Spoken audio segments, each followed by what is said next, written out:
It's great to be here in Fort Wayne. We continue barnstorming the state of Indiana. We're on our bus tour. The energy, the passion, the excitement we're seeing on the ground is growing day by day. And I couldn't be more encouraged that Indiana will play the decisive role that it is going to play in this primary. That this election, that the common sense Midwestern judgment of the Hoosier State is going to play a pivotal role in this Republican nomination. The eyes of the entire country are looking to Indiana.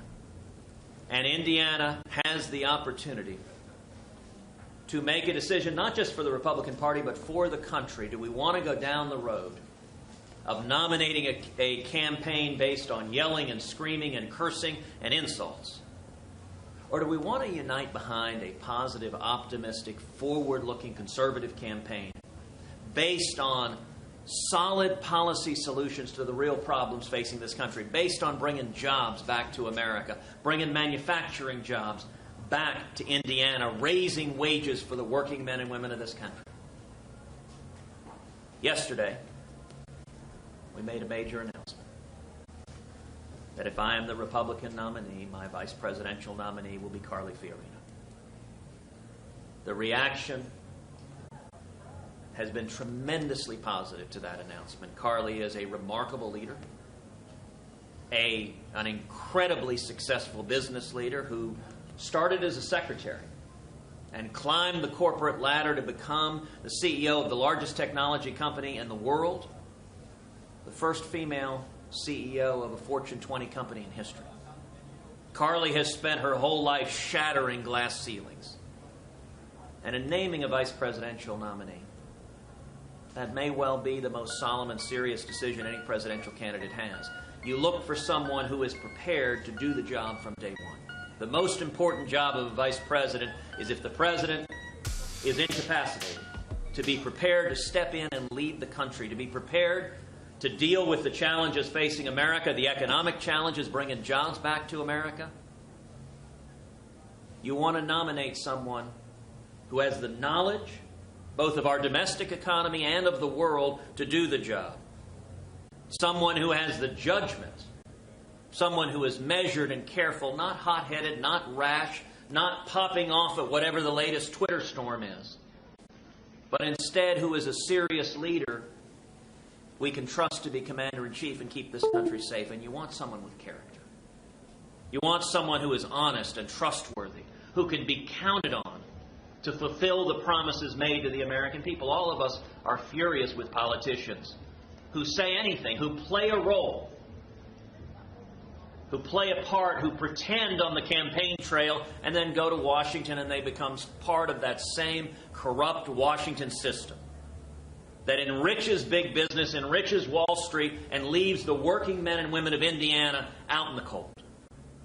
Enough of that already. We need instead leaders who will fight for the hard-working men and women of this country. And I will tell you, you could not ask for a clearer contrast than the contrast between Carly and me on the one side as conservative, tested, trusted leaders that you can count on to fight for you, versus on the other side, Donald Trump and Hillary Clinton. Donald and Hillary are flip sides of the same coin. Hillary has made millions selling power and influence in Washington, and Donald has made billions buying politicians like Hillary Clinton. Hillary and Donald are the system. If you're fed up with the corruption of Washington, that's why so many Hoosiers, it's why so many Republicans, it's why so many Americans are uniting behind our campaign, because we want instead real solutions to the problems facing this country. Carla? Well, it's fantastic to be here in Indiana. Obviously, I was very humbled and honored to accept the senator's offer to be his running mate yesterday, and it's very exciting as we barnstorm the state in the bus, back in the bus with the girls. But I think, you know, he talked about Hillary Clinton and Donald Trump being two sides of the same coin, part of the system. Boy, is that ever true. Boy, is that ever true. And all you got to do is look at the amount of money Donald Trump has given, whether it's to the DCCC or the John Boehner's super PAC, I mean, he's bought off politicians all his life.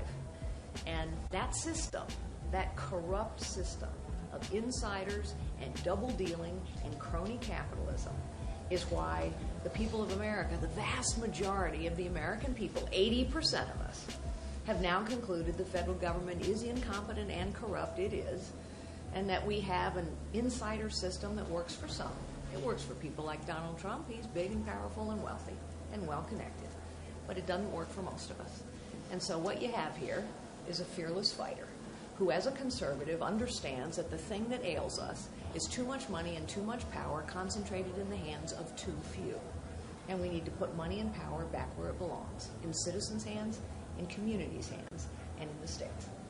Senator, a two-part question for you. Number one, how do you and Ms. Fiorina combat the criticism that you're hearing that this move, naming her your running mate, is an act of desperation? And then part two, can you answer that one, then can I ask the part two? No, you ask Fine. both. Part two is John Boehner calling you now, in his words, the most miserable SOB he's ever worked with, saying that you are Lucifer in the flesh.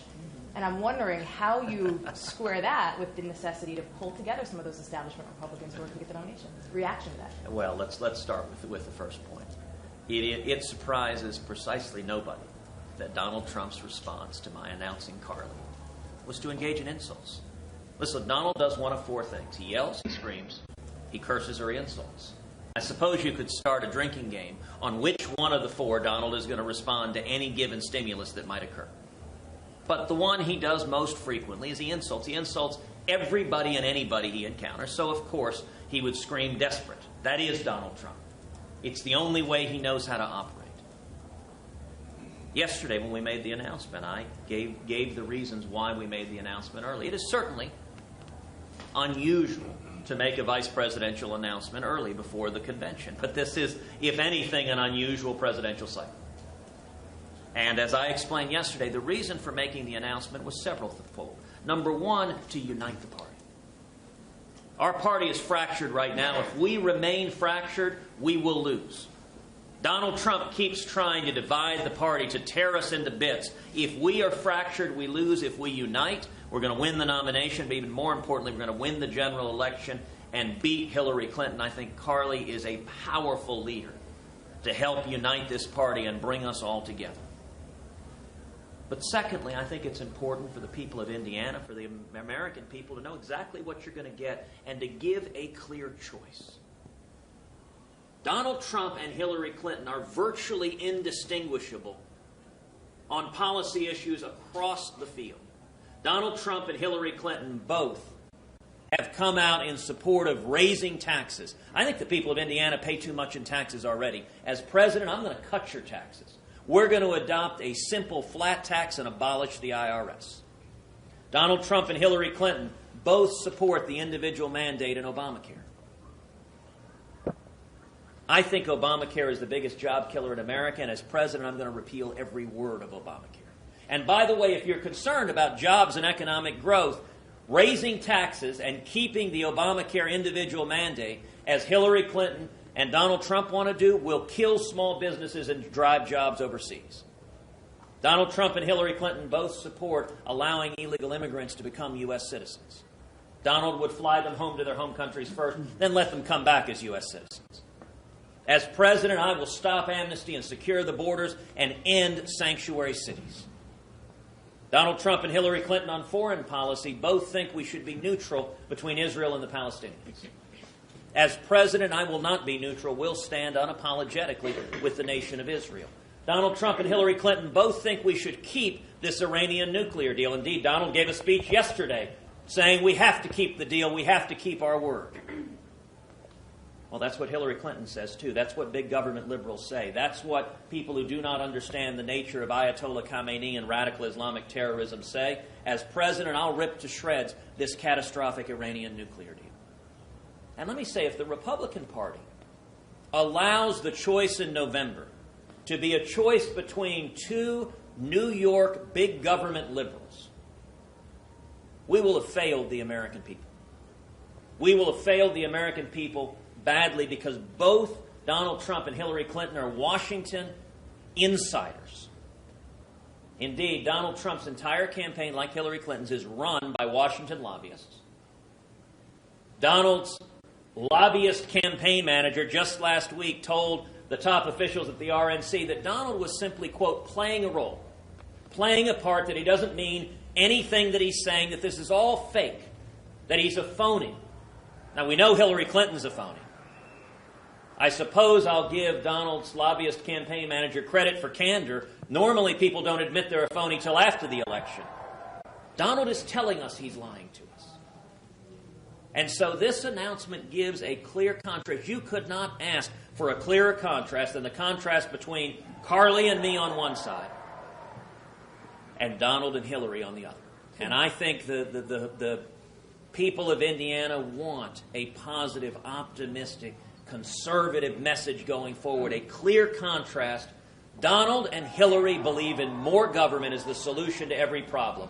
I think government is the problem. And as president, I'm going to get the federal government off of your backs, off of small businesses' backs. We're going to bring back jobs. We're going to raise wages. We're going to expand opportunity. And we do that by getting government off of our backs. So not a desperate move, is what you're saying. No, Donald's attack is false. I know that's a shocking statement. But look, Donald, there's a reason Donald wants everyone to think this race is over. You know, Donald strutted out the stage after the last election and declared himself the presumptive nominee. I know that act of humility was an astonishing thing from Donald. Donald wants this race to be over because he cannot earn a majority of the delegates who have been elected by the people. Donald had a good week. He had a good week in the Northeast, where he lives. And Donald is very worried because this race has shifted to much more favorable terrain. I think Indiana will be a pivotal state for the entire country. And so Donald, sadly, aided and abetted by media network executives who are all liberal Democrats, who are all rooting for Hillary, are quick to say that the race is over. Donald desperately wants it to be over. It's the same reason Donald won't debate, because he cannot defend his left-wing policies that he agrees with Hillary Clinton on. Indeed, at the last debate we had, I asked Donald, name one instance in which you have ever stood up to Washington. Ever. In your life. You're nearly 70 years old. Point one time you stood up to Washington. Donald could not point to a single instance in his life that he had ever stood up to Washington, because Donald Trump is a Washington insider. Washington is corrupt. Donald Trump is corrupt. Hillary Clinton is corrupt. They're all part of the same corrupt system of buying power and influence to get rich at your expense. It's the working men and women who get left out in the cold. Why do you think so many working men and women are seeing their wages held down? Because Washington is corrupt, and politicians like Donald Trump and Hillary Clinton sell us down the river. It's why people are angry. Now, your second question was about John Boehner. John Boehner had some interesting comments last night. He actually didn't abbreviate what he said. He was a little bit more expressive. He allowed his inner Trump to come out. You know, I will say this. If you're wondering who actually has stood up to Washington, I think John Boehner has made it crystal clear. John Boehner, in his remarks, described Donald Trump as his texting and golfing buddy. So if you want someone that's a texting and golfing buddy, if you're happy with John Boehner as Speaker of the House and you want a president like John Boehner, Donald Trump's your man. And by the way, Donald Trump gave John Boehner's super PAC $100,000 just a few years ago. Donald Trump has been funding John Boehner, and he's also been funding Nancy Pelosi and Harry Reid. If you like what John Boehner, Nancy Pelosi, and Harry Reid have done, Donald Trump is your guy. But let me reveal a little bit of how Washington operates. You know, Boehner's comments, he said something like he's the worst SOB I've ever worked with, something like that. Lucifer in the flesh. Well, there was that too. But the interesting thing is, he said that I've ever worked with. I've never worked with John Boehner. Truth of the matter is, I don't know the man. I've met John Boehner 2 or 3 times in my life. If I have said 50 words in my life to John Boehner, I'd be surprised, and every one of them has consisted of pleasantries. Good to see you, Mr. Speaker. I've never had any substantive conversation with John Boehner in any respect. And indeed, this is something that's not publicly known. During the government shutdown, I reached out to John Boehner, and I offered for Michael Lee and me to come over and work with the Speaker. Can we resolve this and actually get something meaningful done to stop the disaster that is Obamacare?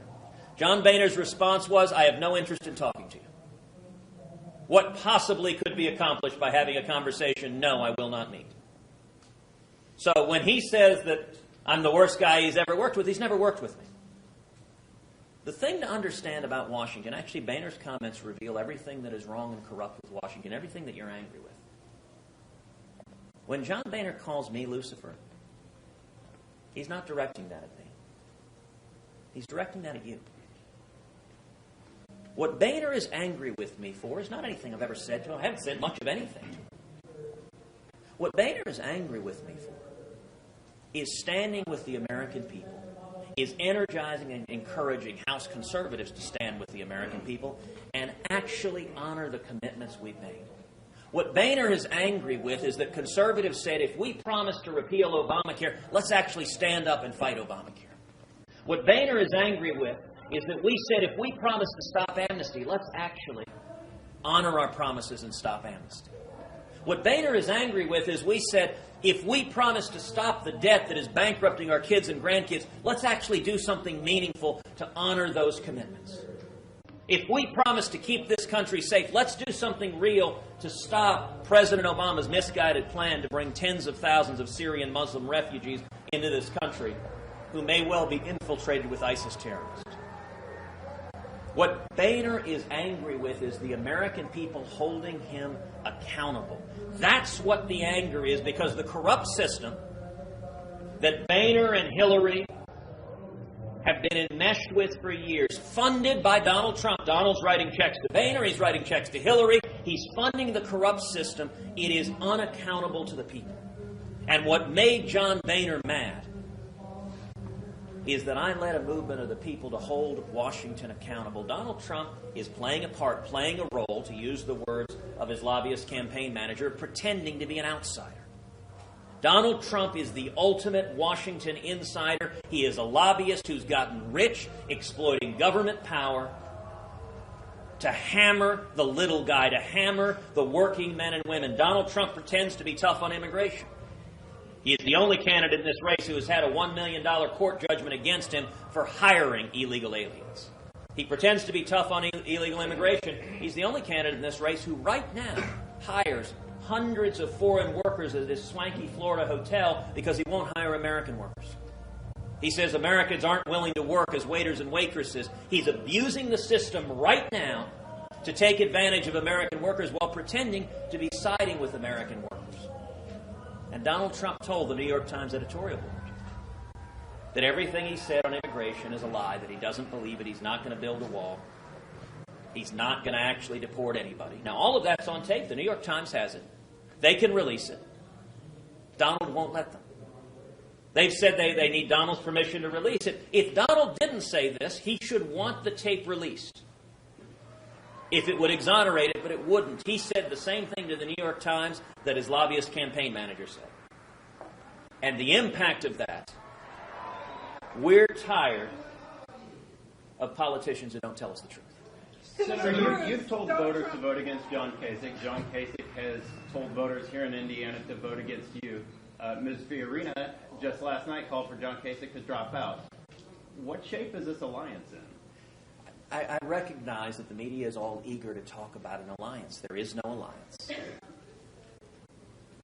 Kasich and I made a determination where to focus our energies, where to focus our assets, where to focus our resources. Kasich and I, John Kasich is a good man. He's an honorable man.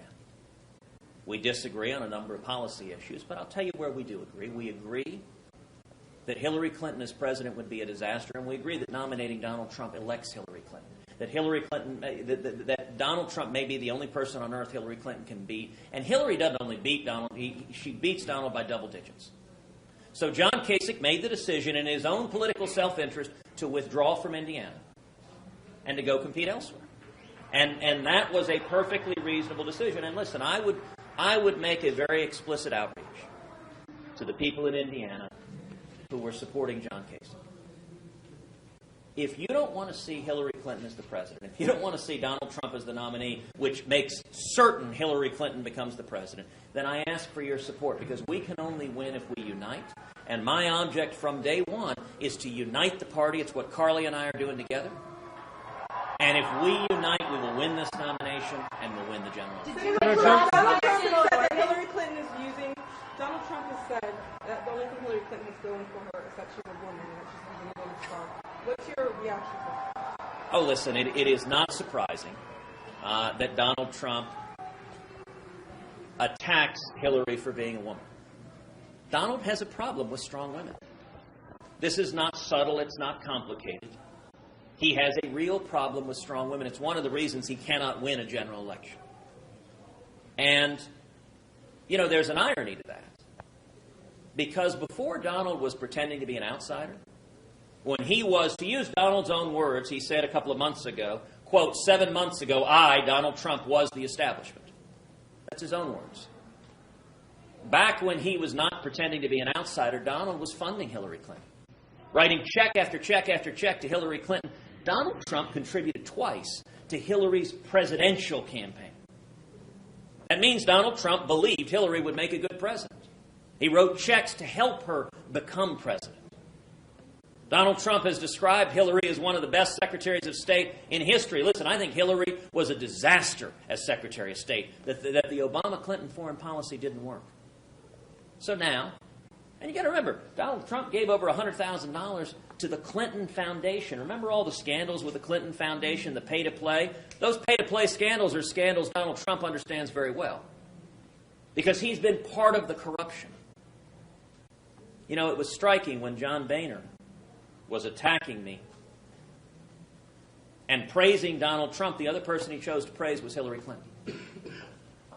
If you like John Boehner as Speaker of the House, he's made clear Hillary Clinton or Donald Trump are both acceptable to him. He said Hillary was terrific, was talented, but that guy Cruz, who actually does what he says, who stands with the working people, he's terrible. That conveys everything you need to know. You know, there's a reason Hillary Clinton and Bill Clinton came to Donald Trump's wedding. Donald and Hillary are flip sides of the same coin. It is the Washington corruption. And I think the people of Indiana want a positive, optimistic, fresh, new campaign